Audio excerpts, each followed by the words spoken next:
வீட்டிலேயே சும்மா உட்கார்ந்துகிட்டு யூடியூப்ல வீடியோ போட மாட்டேங்கிற. அந்த இன்ஷாட் ஆஃப் ஐ வச்சுக்கிட்டு 2 நிமிஷம் எடிட் பண்ண கூட அலுப்பா இருக்குன்னு சொல்றியே, உன்னை என்ன பண்றது? ஆளை பார்த்தா டம்மி பீஸா இருக்க, பயங்கரமான ஆளா இருக்கேடா. ஒழுங்கா வெளியில போய் 4 பேரை சந்திச்சு வீடியோ எடுடா முதல்ல.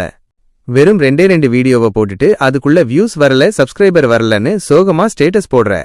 நீ இப்படியே சோம்பேறியா இருந்தன்னா அப்புறம் எப்படிடா முன்னேற முடியும்? யூடியூப் சேனலை மட்டும் சும்மா பேருக்கு திறந்து வச்சுக்கிட்டா போதுமா? அதுல content போடணும்ல.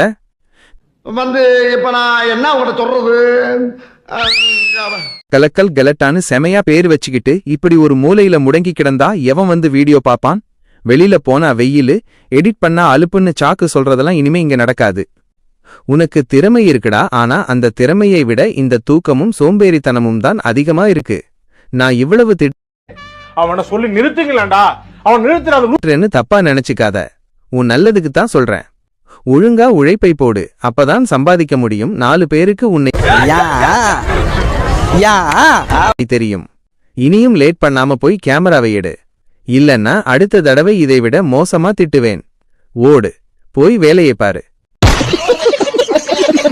gala gala gala gala gala gala gala gala gala gala gala gala